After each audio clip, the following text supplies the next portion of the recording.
공동체를 이루고 일을 하다 보면 그 일 속에서 나타나는 문제가 있을 때 반응하는 사람들의 부류가 다양합니다. 그중에 대체로요, 어떤 분은 큰 문제가 될 만한 소지가 있는데도 불구하고 잠잠하게 그 일을 수습하고 끝내는 아무 일이 없었다는 듯이 지내시는 분이 있습니다. 또 반대로 작은 문제가 생겼는데 그 문제를 계속해서 키우고 떠벌려서 이제 정말 문제가 되어서 공동체가 혼란스러워지게 되는 그런 경우를 만드는 분도 있습니다. 예수님은 당신의 피를 값으로 주고 교회를 세우셨습니다. 또 하나님은 우리 인생의 제일 큰 축복으로 가정도 주셨죠. 교회든 가정이든 직장이든 어느 공동체든지 하나님은 평안하고 든든하게 세워져 가기를 원하십니다.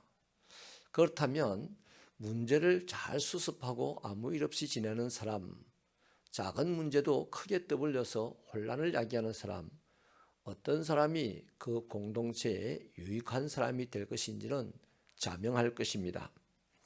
오늘 예수님의 제자들은 대체로 어부들이었습니다.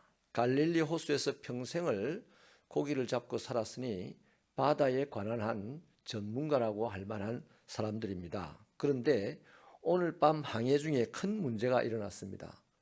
엄청난 큰 폭풍우가 일어난 것이죠. 물이 배 안에 가득하게 되자 이들도 당황했습니다. 정신이 하나도 없었을 것입니다. 그런데 그 와중에 그들의 선생님이신 예수님은 고물에서 편안히 잠을 주무시고 계셨습니다. 어찌 된 일이겠습니까?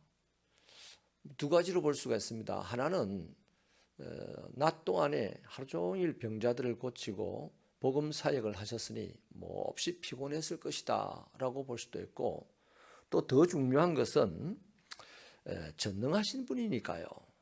파도가 일어나고 폭풍우가 일어나는 게 그분의 가는 길에 아무 문제가 될 것이 없습니다. 이 두 가지 이유로 예수님은 주무셨다고 보겠습니다. 아무튼 예수님의 이런 모습을 본 제자들은 결국 예수님을 다급하게 찾죠. 주님, 우리를 돌아보지 않으십니까? 이렇게 하면서 주님을 깨웠습니다. 사실 갈릴리 바닷가에서 잔뼈가 굵었던 이 전문가들이 목수의 아들 출신인 예수님을 이 문제를 해결하려고 깨우는 것 자체가 어찌 보면 재밌게 느껴지기도 합니다. 그러나 어쨌든 오늘 밤의 폭풍은 전문가의 힘으로도 어찌할 재간이 없는 그런 한계에 다다르게 한 폭풍이죠. 결국 예수님께서 일어나셔서 말씀 한마디로 파도를 그치게 하셨습니다. 사실 천지 만물을 창조하신 분이 이분이신데 풍랑을 잠잠하게 하는 거 일 되겠어요? 그렇지 않습니까? 예수님은 이렇게 하심으로써 제자들이 예수가 누구신지 제대로 알기를 바랬습니다. 전능한 자요 하나님의 아들이라는 사실을 알기를 바랬던 거죠. 풍랑이 계속 치는데도 갈 수 있습니다. 풍랑 잠재우지 않고. 그런데 예수님께서는 곧 이어서 제자들에게 책망을 하시듯이 한마디 던지는 것이죠. 믿음이 적은 자들이라는 것입니다.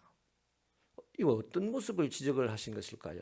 제자들이 예수님과 함께 다녔고 집도 재산도 직업도 다 버리고 지금 다니고 있는데 왜 믿음이 없어요?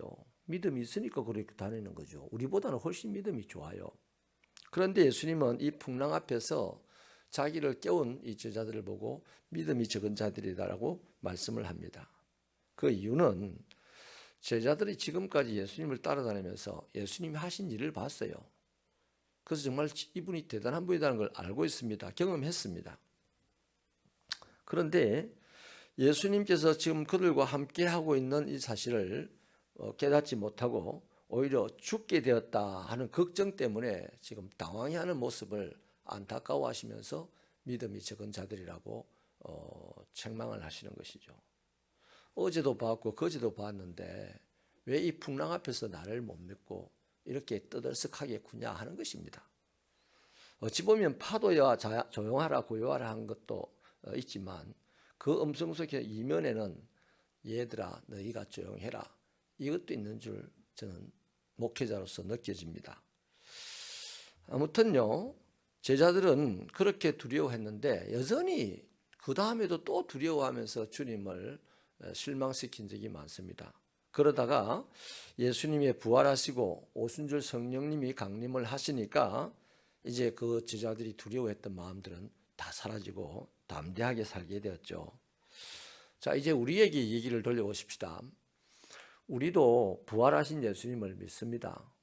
성령님이 우리 각자의 안에 계시고 인도하시는 사실도 믿습니다. 그러면서도 우리 인생에 감당하기 힘든 폭풍과 같은 것들이 찾아오면 금방 그 믿음이 약해지고 불안해합니다. 하나님께서 우리와 함께 계시지 않는 것처럼 느껴지기도 하죠. 그래서 그러한 불안 때문에 이제 자기가 가지고 있는 경험이나 지식이나 방법을 총동원해서 자기 앞에 놓인 이 문제를 해결해 보려고 애를 쓰죠. 그러다 보니 이제 교회도 안 다니게 되고 기도 생활도 안 하게 되고 그 문제 해결하느라고 그런 겁니다. 결국 어떻습니까? 실패하고 낙심하는 사람이 됩니다. 그런데요, 하나님은 고린도전서 10장 13절에서 분명하게 밝혔습니다. 너희들이 감당하지 못할 시험을 허락하지 않으시는 분이라고 하셨고 시험 당할 즈음에 피할 길을 주시는 분이라고 말씀하셨습니다. 그러니까 여러분, 우리가 어려움을 만나면 내가 잘못됐으건 주변 사람이 악했으건 어찌됐건 간에 어려움을 당하게 되면 그때는 염치불구하고 제자들처럼 예수님을 불러야 됩니다. 우리의 연약함과 믿음 없음이 공공연하게 드러날까 봐서 체면 때문에 가만히 있다가는 큰일 나는 거죠. 그런 차원에서 자신의 연약함과 믿음 없음을 인정하고 주님 앞에 나가서 주님을 깨웠던 이 제자들이야말로 잘한 것이죠. 어제 말씀대로 자신의 염려를 현장에서 즉각 기도로 바꿀 수 있었던 것입니다. 지금 내 삶의 현장에서 두려움이 찾아오면 그것을 기도로 바꿔라고 제가 어제 말씀을 드렸죠. 한번 따라해 보실까요? 제자들은 전문가다. 예수님은 전능가다. 자꾸만 자기 전문적인 어떤 것 가지고 말이죠. 주님 옆에 계신데 너무 껄떡거리면 안 되는 거예요. 조금 힘들다 싶으면 얼른 주님 깨우는 것이 상책입니다. 우리 공동체 속에서 자기가 뭔가 가졌다고 생각하면서 움직일 때 보통 이제 주님 안 찾고 자기 혼자 일을 하려고 하다가 시끄러운 일이 생기게 되는 것이죠. 제자들은 그 폭풍 앞에서 자신들의 전문적인 지식이 통하지 않자 모든 자존심을 내려놓고 예수님을 깨웠습니다. 그랬기에 평안을 얻었습니다. 실컷 시끄럽게 일하고 평안하지 못하면 무슨 소용이 있어요? 비록 예수님께 믿음이 없다고 책망을 듣기는 했습니다만 그래도 제자들이 예수님을 깨운 건 정말 잘한 일이에요. 여러분, 하나님은 우리를 지으셨습니다. 또 하나님은 독생자 예수님의 십자가 위에서 우리를 자녀 삼아 주셨습니다. 그리고 그 하나님은 이후로 영원히 우리와 함께 하십니다. 우리를 바른 길로 인도하시고 반드시 복을 주시고 반드시 번성케 하시는 분이 하나님이십니다. 그렇다면 복을 주시는 이가 우리 인생에 시련도 주시지 않겠습니까? 우리 인생에 고난도 허락하지 않겠습니까? 하나님이 허락하신 고난이라면 그 고난 우리를 망하라고 주신 거 허락하신 거 아닐 겁니다. 우리를 그 고난을 통하여서 주님을 찾고 더 정금같이 빛이 나는 인생이 되라고 고난을 주신 줄로 믿습니다.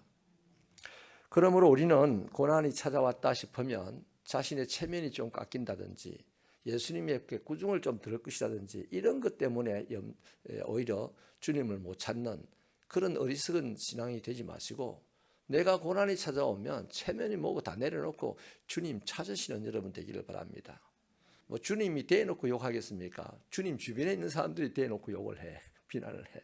그거 주님의 비난인 줄 알고 그냥 무던히 가시면 주님이 믿음 있는 자라고 감동하실 줄 믿습니다.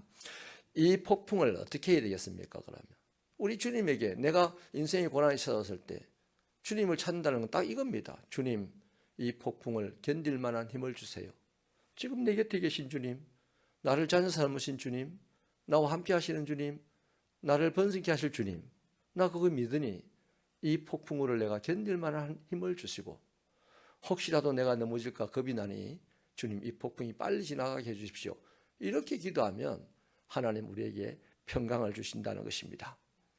전능하사 천지를 창조하신 하나님이 지금 우리 인생의 배 안에 함께 계십니다.